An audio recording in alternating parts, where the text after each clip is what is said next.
Bosue, Bana Équateur Mambenga en général, Pays Mbandaka en particulier, Sango Oyo Eza Penza Yabino, CAA, Compagnie Africaine d'Aviation, Mokondi Mpefumu Yamapata, Azongi Selibino, Bavol Naye Naba Destination, Ya Kinshasa Mbandaka Kinshasa, Kinshasa Kindu Kinshasa, Nyoso Eza Kosalema, na Airbus A320, ba destination Yaboye, Oko Kutango place Mosusu te,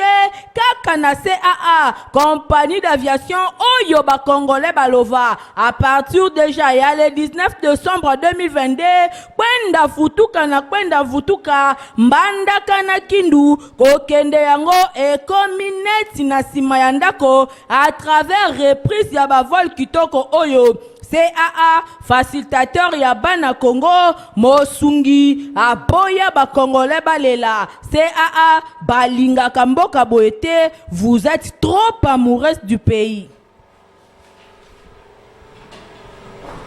Boza ebele bosa ba télévision na bino pola kolanda info lingala journal ya peuple pour na peuple. Merci na fidélité pe confiance. Boza ko continuer ko za nango national na bino to fongo la journal pour le président de la République Félix Antoine Tshisekedi Tshilombo ya sala ki mokola samedi 17 décembre 2022 visite d'inspection na ba travaux oza ko salima na poste haute tension kuna na funa et pas wapi mbula e bebisaki makambo ebele na tali société ya SNEL. Jadine Malembe a pesi bino ba détail. Samedi 17 décembre, le président de la République, Félix Antoine Tshisekedi Tshilombo, a salaki visite d'instruction, na ba travaux ya réparation, na poste ya haute tension, na poste ya funa, oyo etonda ki mai, suite na mbula oyo ebeta ki na butu ya lundi, poto koma mokolo ya mardi. Sur place, premier citoyen ya République démocratique du Congo, Félix Antoine Tshisekedi Tshilombo, a salaki accompagné na première dame Denise Nakero Tshisekedi, Pelissus a salaki accompagné na première ministre et ba membre ya gouvernement, sans oublier ba responsable ya SNEL. Wapi pa iba monaki na misu na bango moko ba dégâts oyo mbula esalaki po courant et katana na ba commune ebele. Selon ministre ya ressources hydrauliques, poste oyo ya funa eza bongo na 474 cabines ya centre ya ville ya Kinshasa. Oyo ezali réparti na 10 communes. Oyo ezali bongo commune ya Ngiringiri, commune ya Kalamu, Lemba, Limete, Gombe, Kasavubu, commune ya Masina, Barumbu, Lingwala, per commune ya Kinshasa. Bosengeli koyeba ke centre o ezali parmi les plus importants na ville ya Kinshasa. Na côté la bonene na yango environ 400 000 personnes nde bazali ko alimenter na poste oyo. Isengeli pe boyeba lisusu ke ba construction anarchique nde ba mai ya mbula non canalisé oyo ezalaki ko bimate nde esali ke ba dégâts ya makasi esale maboyi. Pona ko éviter la situation ya boye, président de la République a instruit na hôtel de ville pe ba service habilité ba détruit ba construction anarchique illégale ba bongisa environnement pour que mai et les kamalamu. Toutefois misala oyo ya ko bongisa ezali ko salema na lombangu na 5 jours ya pamba ba machine oyo ebebaki ekozonga pe ba commune oyo ezangaki courant ekozwa courant ndenge chef d'entretien ya direction ya Kinshasa Centre asukisi yango.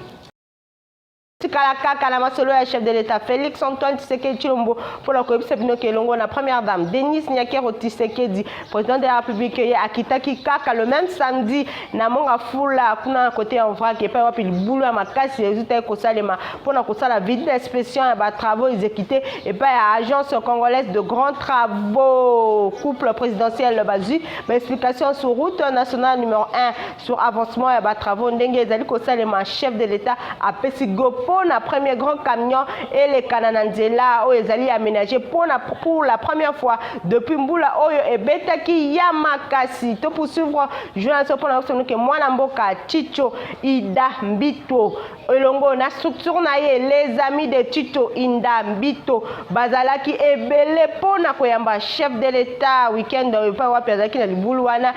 pa iruto eza aménagé pona ko sala misala oyo te ko bebisa côté ya vrac héritier mapine mi France kanza lokoka bazaki sur place na compte info ngala.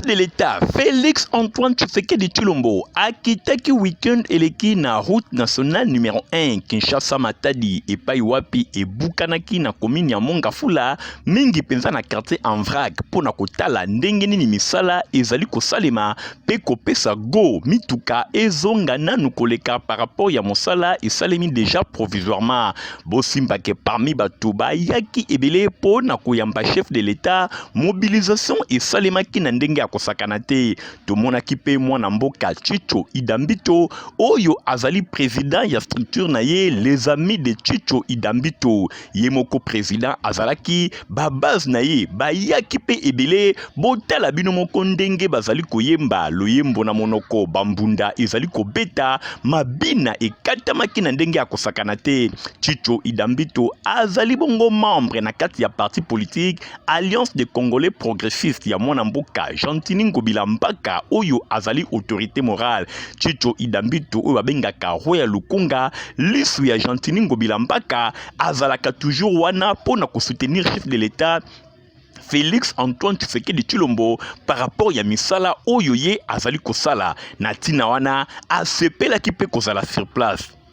Bosimbake esengo ezalaki makasi pona komona roi ya Lukunga Chicho Idambito elongona base na ye nyonso koya soutenir visite ya chef de l'État Chicho Idambito lisu ya Jantini Ngobila roi ya Lukunga amarkaki présence na ye na ndenge ya kosakana te awa na route nationale numéro 1 pona soutenir chef de l'État les amis de Chicho Idambito bazalaki vraiment mobilisés. Na masolo msubu baki rencontre ya ba élus nationaux ya ville ya Kinshasa pe gouverneur ya ville ya Kinshasa Jantini Ngobila esalema ki week-end kitoko et pa wapi bazaki ba pasaki en revue ba dégâts ya mbula owitaki ko beta bolanda reportage oyo.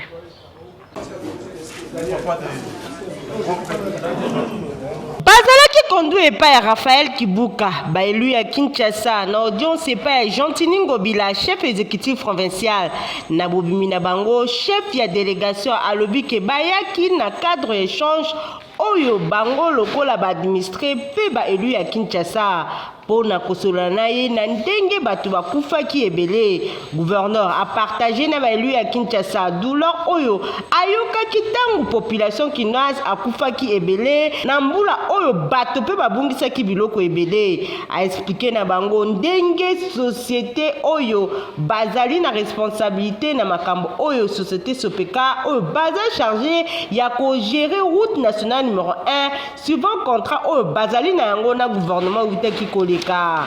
kaka na kati wana bayokaki ndenge ba disposition esalemi pona kokundama na même audience oyo ba députés nationaux élus ya Kinshasa bazwaki lisusu ba explication ndenge 6 mois enveloppe oyo ezalaki prévu pona assainissement ezwamaka lisusu te na occasion ba élus ya Kinshasa ba promettre ko mener plaidoyer pona Kinshasa et refléter ndenge ezalaka image ya capitale digne. Visite na biso zako ko s'inscrire na cadre ya ba échange oyo ba administré oyo tozali bien que doublé na casquette ya ba députés nationaux élus à Kinshasa et pas ya mokonzi ya ville à Kinshasa gouverneur Jantini tokutanaki na ye to évoquer ba question oyo ezali d'actualité notamment ba liwa oyo frappé bandeko na biso ebele suite ya ba mbula oyo ebeti makasi pe buki pe bomi tokutanaki na ye pe to pesa na makanisi boni lobby to ko sala pour que ba dégâts oyo sala maté ayebisi pe biso ba réalité ebele oyo to bana ko maîtriser sur la ville notamment makambo neti ya nzela national numéro 1 ezali géré na entreprise Sopeka il y a un engagement na gouvernement central ya ko entretenir nzela yende pe mutu azali responsable ya ba réparation oyo ko salama pour que ba nzela na biso efongwama bato ya Congo central na Kinshasa baza na contact. Après hôtel de ville ba élu à Kinshasa bakani kokende pa premier ministre Jean-Michel Sama.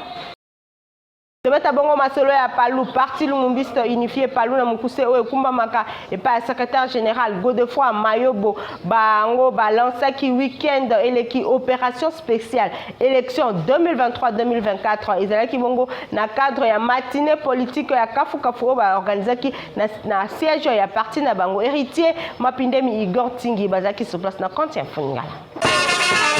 Secrétaire général, ya parti Lumumbiste unifié, Palu na Mukuse, camarade Godefroy Mayobo, a lancé ki week-end eleki opération spéciale élection 2023-2024. Ezalaki bongo na matinée politique oyo ezalaki organisé na siège ya parti na bango week-end eleki na quartier de Bonhomme na commune ya Matete na boulevard Lumumba. Liboso nanu une minute ya silence ezalaki observé po na bazali kokufa na est ya RDC pe po na bamvula oyo euti konoka na ville ya Kinshasa et bomi bato ebele. Opération spéciale oyo po na secrétaire général ya Palu ezali bongo po na kosunga Palu ayeba na ko gagner l'élection à tous les niveaux na l'élection oyo ezali koya na 2023 pe na 2024. Na mbala moko Godefroy Mayobo azwaki maloba alobi ke esengeli bana nyonso ya Palu bayeba na kobongama initiative oyo ezali po na ba militant nyonso ya Palu bayeba na kobongama po na préparer l'élection oyo ekosalema bazwa pouvoir à tous les niveaux. Godefroy Mayobo alobi ezali bongo po na komobiliser ba moyen nyonso matériel pe financier po na processus électoral oyo ko préparer ba candidat oyo ba ko postuler ba témoin pe bongo na bongo. Ba élection oyo ezali koya parti cher ya Antoine Gizenga balobi bongo baza pe na projet ya société ya Malonga oyo ba ko présenter et pas ya peuple bongo na sima décision ya parti etangamaki et pas ya secrétaire permanent adjoint ya parti alobi Palu azali prêt moko abangisa moninga te. Le plus vieux parti ya République démocratique du Congo bazali déterminé pour na ko gagner l'élection à tous les niveaux bongo na sima cotisation spéciale et salimaki ko bandana Godefroy Mayobo secrétaire général pe chef ya parti ba militant pe ba cadre nyonso ya parti moto moko na moko a contribuaki à titre symbolique. Palu Mwinda Congo. Il y a formation, il y a troisième promotion, il y a école de guerre, il y a Kinshasa et c'est les manquis qui toquent le 8 koleka mardi 13 décembre. Na ville, il y a Boma, général-major Moulang, Nawej, Godefroy, commandant, il y a école de guerre, il y a Kinshasa et Azala qui satisfait. Stéphane Skande, reportage. Voyage, il y a 24 stagiaires au Baouta qui bipaï na bipaï et Zala qui clôturé mardi 13 décembre 2022 et l'équipe na province ya Congo central et Zala qui composé na ba officier supérieur il y a ba force et défense et sécurité il y a ba différents pays d'Afrique baeba qui ko visité tour à tour état-major il y a 14e groupement naval première résidence il y a premier gouverneur première église catholique en Afrique centrale il y a Boma Baoba et Stanley, ba visita qui paye 141e base navale ya Banana, PNS Société Congolaise des Industries, Général-Major Moulang Nawej Godefroy, Azali commandant na école de guerre ya Kinshasa, Azala qui satisfait pe na ye but na ye ezala qui atteint. Dengi Azali ko expliquer na micro ya Info Lingala. La scolarité, il est prévu de visites d'études à l'interne. Et cela cadre avec la formation parce que ils ont vu en salle, ils ont étudié la géostratégie du golfe d'Aden. Tobeta bongo masolo mususu na cadre ya 25e anniversaire l'existence du centre évangélique La Parole Éternelle extension la borne bandal nde na bokambemi ya pasteur Kaki Kasenda nde ba ko organiser milulu ya kafu kafu du 20 au 25 décembre na siège église na bango reportage. 25 ans Parole Éternelle. Bana na Nzambe boza malamu boyo kasango kitoko oyo na memeli bino. Impact de la présence de Dieu nde ezali temi ya milulu ya une semaine oyo centre évangélique la parole éternelle na bokambemi ya pasteur Kalika Senda babongiseli bana na Nzambe nyonso pona 25 ans ya existence ya etonga na bango oyo ekobanda du 20 au 25 décembre epai wapi ekozala na de vacation na 9h ekozala bongo conférence pona basali na Nzambe pe na 16h30 ekozala bongo session pona assemblée mobimba bokanisi esili nono célébration 25 ans oyo ekozala accompagné na activité ya ndenge na ndenge totangi sortie évangélique kermesse scénette soirée de gala ba moment fort ya prière pe kit spécial ya célébration biloko ya boye jamais nazanga na yango bobengami bino nyonso koya kokumisa pe kogumbamela Nzambe elongo na bana nyonso ya parole éternelle bandal na milulu kitoko oyo epai wapi basali na Nzambe ya nguya bakodefile pona koya koteya sango malamu ya Yesu Kristu botuna nga nini na oyo etali adresse bosimba na kanja pe na lolendo nyonso ke centre évangélique parole éternelle ezwami bongo na avenue Kalongo numéro 5 quartier GB référence Pont-Tambwe boyei bolamu nga na kozala ebongo yo kozanga teo. Compagnie africaine d'aviation a zongisi ba vol na ye na destination à Kinshasa Mbandaka, Kinshasa Kindu pe Kinshasa nyonso ekobanda bongo le 19 décembre. Eye lisusu bana Équateur Mambenga en général pe ya Mbandaka en particulier sango oyo eza penza ya bino CAA Compagnie africaine d'aviation mokondi mpe fumu ya mapata azongiseli bino bavol na ye na ba destination ya Kinshasa Mbandaka Kinshasa Kinshasa Kindu Kinshasa nyonso eza kosalema na Airbus A320 ba destination ya boye okokutanga place mosusu te kaka na CAA Compagnie d'aviation oyo ba congolais balova à partir déjà ya le 19 décembre 2022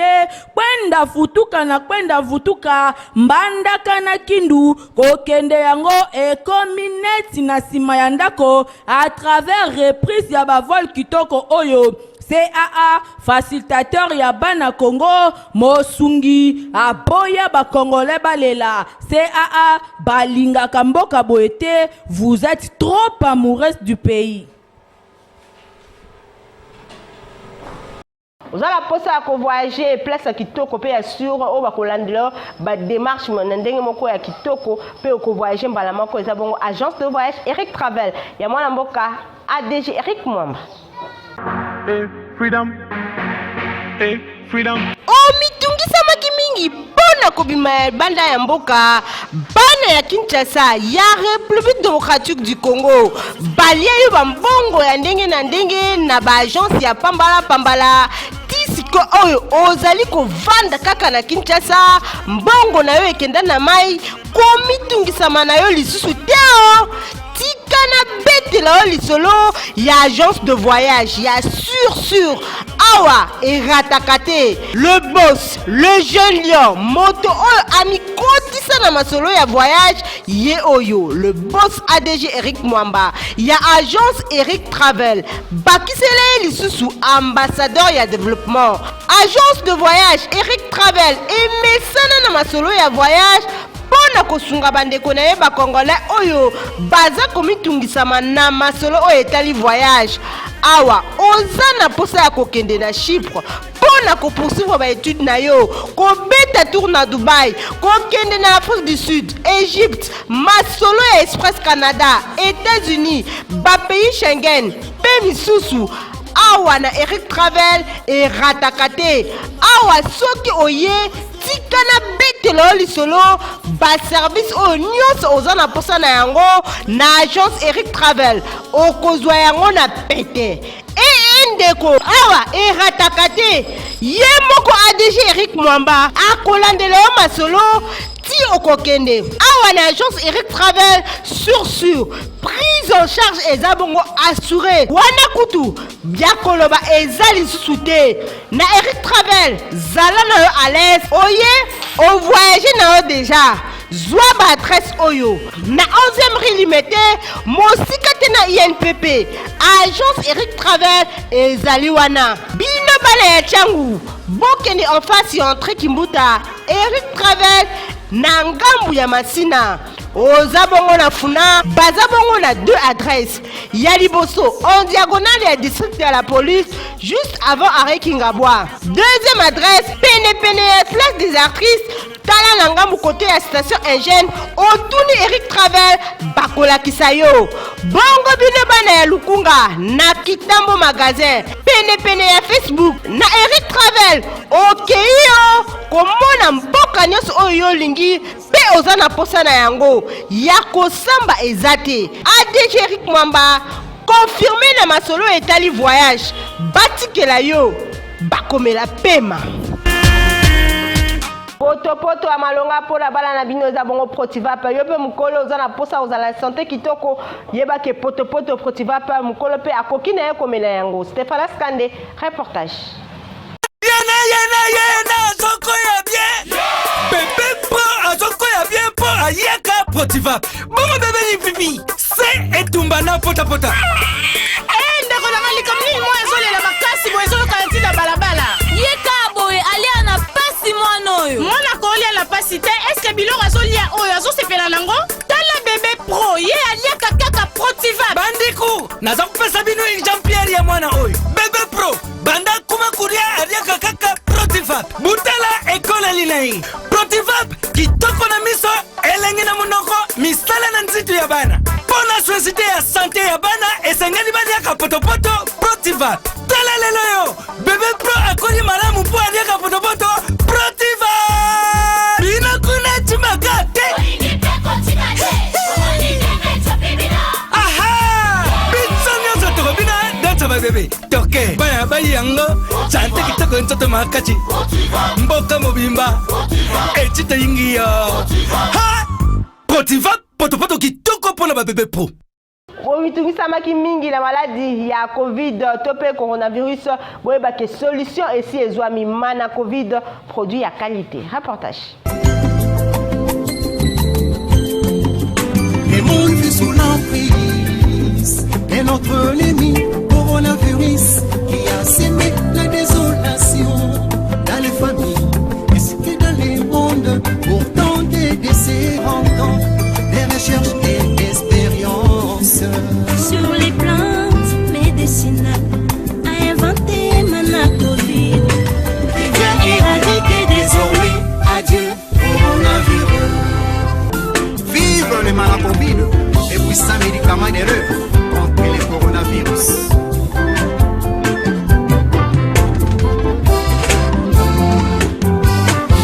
Ozalaki ebele pona kolanda info lingala journal ya peuple la peuple sepelaki nango opesa merci na Francis Kanzaloko Kazaki bongo na sima ya caméra Christian Kangebeni na montage concours rédactionnel Jadine Malembe supervision et coordination et sima maki pa Stéphane Skande na bino top 5 rendez-vous mkola lobby au revoir. Eye lisusu bana Équateur Mambenga en général pe ya Mbandaka en particulier sango oyo eza penza ya bino CAA compagnie africaine d'aviation mokonzi mpe fumu ya mapata azongiseli bino bavol na ye na ba destination ya Kinshasa Mbandaka Kinshasa Kindu Kinshasa nyonso eza kosalema na Airbus A320 ba destination ya boye okokutanga place mosusu te kaka na CAA compagnie d'aviation oyo ba congolais balova à partir déjà ya le 19 décembre 2022 kwenda vutuka Mbandaka na Kindu kokende yango ekomi neti na sima ya ndako à travers reprise ya ba vol kitoko oyo CAA facilitateur ya bana Congo Mosungi aboya ba Congolais balela. CAA balinga kamboka boete, vous êtes trop amoureuse du pays.